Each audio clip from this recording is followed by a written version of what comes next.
আমি চাই মেধাবীদের মেধা ভালো রাখতে এবং দুর্বল শিক্ষার্থীদের মেধা ভালো করতে। প্রিয় শিক্ষার্থী, কেমন আছেন সবাই? হয়তো বলবেন ভালো আছে। সত্যি কি ভালো আছেন আপনি? এখানে বোঝাতে চেয়েছি আপনার পরীক্ষার প্রস্তুতি নিয়ে। অনেকেই বলবেন আপনার প্রস্তুতি ভালো নিয়েছেন। আপনি কি কখনো তুলনা করে দেখেছেন ভালো স্টুডেন্টদের সাথে অথবা অভিজ্ঞ কোনো টিচারের সাথে?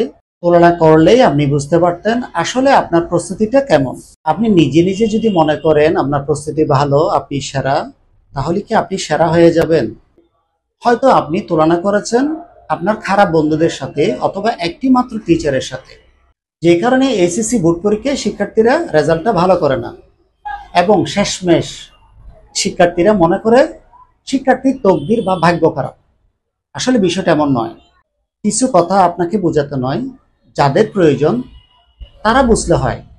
আমি চাই মেধাবীদের মেধা ভালো রাখতে এবং দুর্বল শিক্ষার্থীদের মেধা ভালো করতে।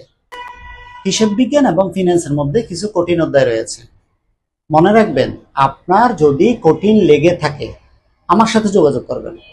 সহজ করার কৌশল আপনাকে আমি দিয়ে দিব। কিছু টেকনিক রয়েছে, যে টেকনিকগুলি দিয়ে আপনাকে যদি আমি বুঝাই, আপনি আমার মতো বুঝতে পারবেন। প্রিয় শিক্ষার্থী, যারা সামনের বার পরীক্ষা দিবেন, দ্বাদশ শ্রেণীতে যারা আছেন, আশা করি বিভিন্ন জায়গায় আপনি পড়াই আছেন। তবে কিছু পরামর্শ আপনার জন্য। হিসাব বিজ্ঞান প্রথম পত্র এবং দ্বিতীয় পত্রে কিছু গুরুত্বপূর্ণ অধ্যায়ের নাম বলবো। এই অধ্যায়গুলো ভালো করে শেখা আপনার প্রয়োজন, কারণ সিকিউ নিয়ে ব্যস্ত থাকলে হবে না। এমসিকিউতে নাম্বারগুলো স্টুডেন্টের নষ্ট হয়। ওই এমসিকিউর জন্য আপনি এমনভাবে শিখবেন যেন আপনার এমসিকিউতে কোনো সমস্যা না হয়। হিসাব বিজ্ঞান প্রথম পত্রে 1 নাম্বার দৃশ্যমান ও অদৃশ্যমান সম্পদের হিসাব, 2 নাম্বার আর্থিক বিবরণী, 3 নাম্বার হিসাব বিজ্ঞানের নীতিমালা। আপনি বলবেন হিসাব বিজ্ঞানের নীতিমালা আমাদের সিলেবাসে নেই।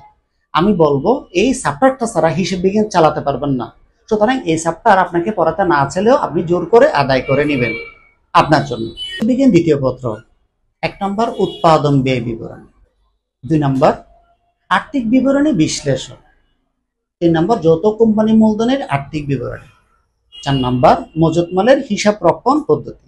এই অধ্যায়গুলির মধ্যে মজুত মালের হিসাব রক্ষণ পদ্ধতি আমরা খুব সহজে পারি, কিন্তু এমসিকিউ গুলো সম্পূর্ণ ব্যতিক্রম। তাই টিচার থেকে আদায় করে নেবেন এমসিকিউ রহস্যগুলো।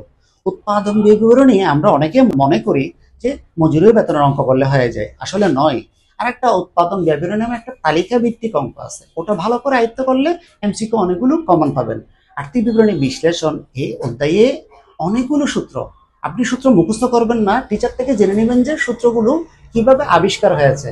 তাহলে আপনি পরীক্ষার হলে নিমিষে সূত্র মুখস্থ না করে নিজে বানিয়ে উত্তর করে আসতে পারবেন। আশা করি আমার আলোচনা আপনার প্রয়োজনে যদি হয়ে থাকে, অবশ্যই আপনি সংগ্রহ করবেন এবং বন্ধুদের উপকারে, পটিয়ার উপকারে আপনি শেয়ার দিতে ভুলবেন না। ভালো থাকবেন। এভাবে আপনার সাথে থাকি মতো সাথে আপনিও থাকবেন। ধন্যবাদ।